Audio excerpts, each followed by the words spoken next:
When I first saw Natalia, all I could picture was Jojo. The way her skin melted off her face, the smell of her hair burning, and the sound that she made. I didn't have the time to count, but there were more than I originally thought. I figured these must have been the 15 people that Prudence had talked about, entering the flats that burned before it happened. I already knew that Natalia was one of them. Eddie and Ellie clutched Terry's skirt, trembling with fear. I wanted to help protect them, but I still couldn't help but tremble a little bit myself every time I caught a glimpse of those hollow voids where their eyes were. Hi, Terry. The kids said we could borrow some sugar, she asked menacingly, grinning at the frightened family stood next to me.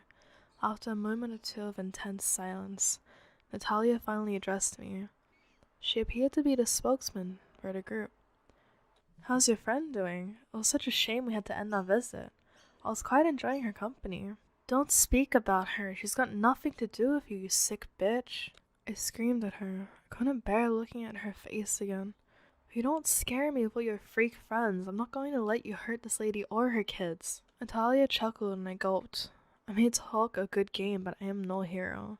Mere days ago, I was just a young girl excited to move in for a boyfriend, and now here I am. My boyfriend's dead, and my flat is like living in my own personal horror movie. And I'm standing up challenging a demonic flame neighbors to defend demonic looking children. But when I said she didn't scare me, I meant it. Something inside of me was eradicating any fear of these people. I just wanted to protect the residents. Life really does throw curveballs. I know you aren't scared. I saw it in your eyes when you stuck that big knife in my throat. That's why we're here. My brother and sisters are not freaks. You're the freaks, thinking that your lives have meaning. We watch you people go about your day-to-day lives and your mundane routines, and nothing really changes. Your lives are pointless and disposable. And that's why we set the fire all those years ago. She chuckled throughout her words.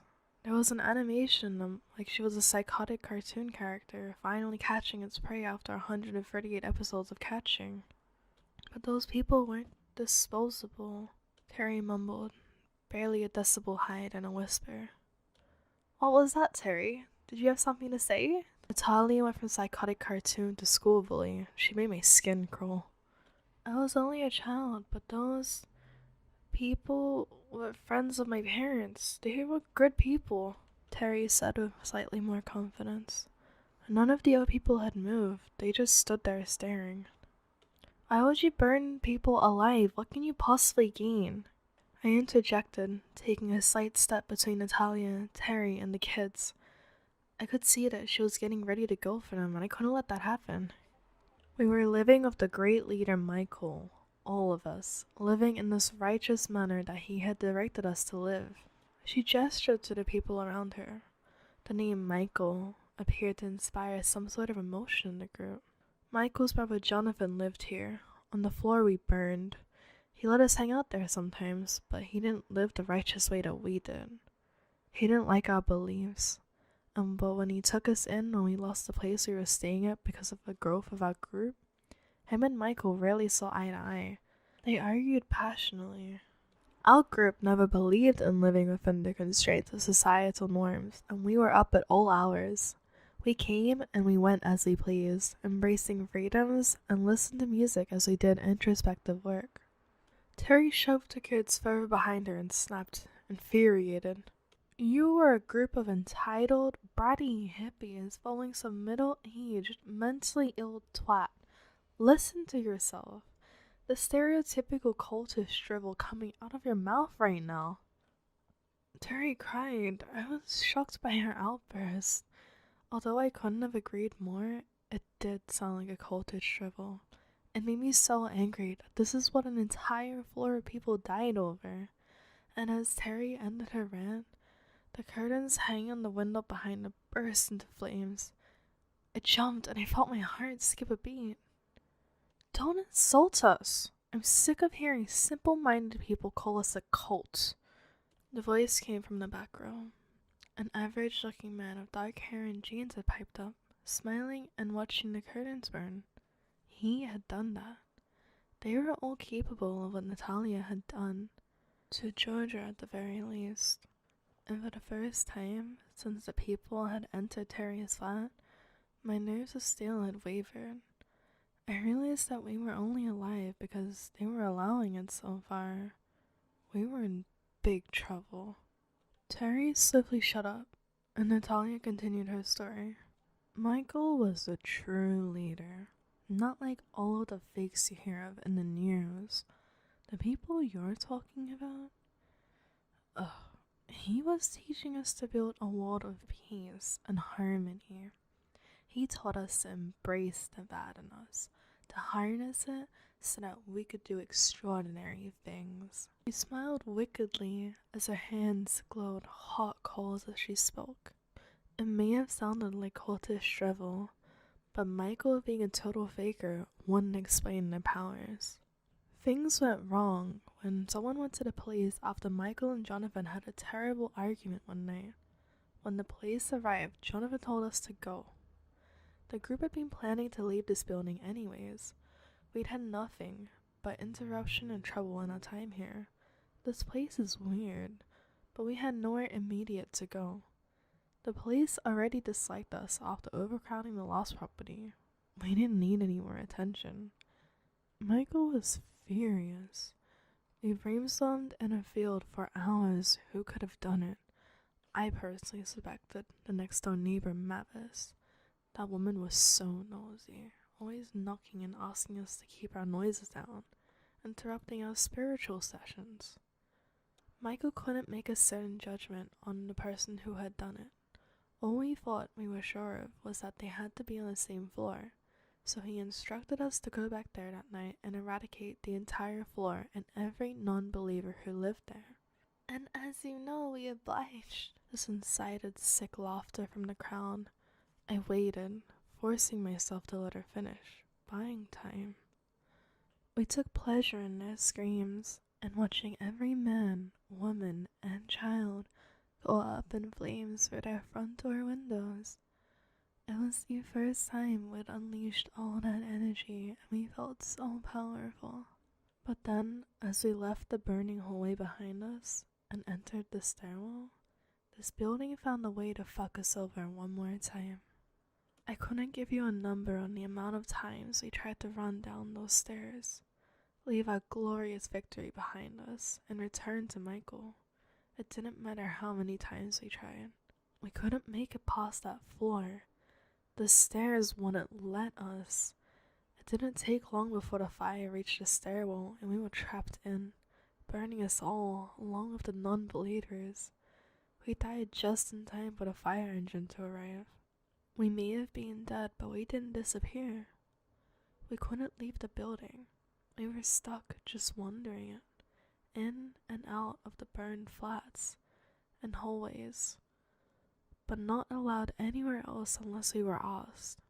It was awful. We didn't try to cause any trouble at first. We waited for Michael to come and find us, instruct us.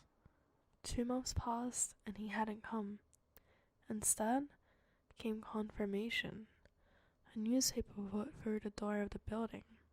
Headline news: Tower Block resident Bernie Hemmings information vital to imprisonment of local cult leader on drug charges. I gasped. I couldn't believe I hadn't found that back when I was researching Peru. But I suppose local news wasn't so heavily online back then. Natalia saw my shocked expression, and then she grinned, wider than before. The old bat didn't tell you that then, is what she asked, but it wasn't really a question. And her stupid husband is the whole reason why we're here. We started to really cause issues then. Did anything within our power to fuck the entire building over.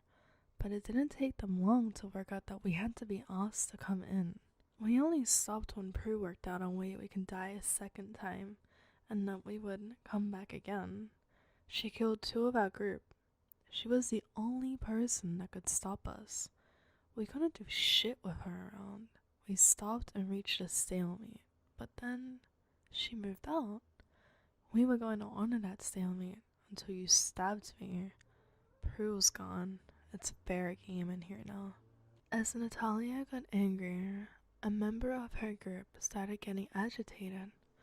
They all soon followed like a hive mind, working as one. The stillness became chaotic, and with all of them moving and making noise, I didn't notice at first when one started walking towards Terry and the kids, but I did notice when it got closer. It was a teen girl, slender and pretty, but still unsettlingly average. As she got within a meter of the family, Ellie suddenly went rigid. The clothes that replaced her fingernails grew longer and sharper, with jagged edges from going so fast. The voids deepened, if that was even possible. She opened her mouth to reveal rows of sharp teeth, blood caked where the tooth meets the gum, where they had grown too quickly as well. Ellie jumped. She reached out towards the girl and slashed her face with her claws, leaving deep gouges across her eyes. She clung onto the girl using her claws as wall pegs, keeping herself at eye level. Eddie controlled the crowd. His own claws grew, and he ran towards them, sending them scattering out of the flat. Random bursts of flames erupting everywhere, lighting up the entire room. Shit had hit the fan. The two demon children were successfully fending off a group of 15 dead superhuman cultists. Natalia ran from them too, but kept her eyes locked on mine as she did. And as she ran from the flat, she spoke to me. "This isn't over!" She screamed, and I knew that it wasn't. I stayed on Terry's sofa that night. We organized all the burned items in the house and threw things out before I crashed out in the early hours. The kids' clothes retracted, and they returned to their earlier state, causing mischief in the hallways. They were too young to really understand.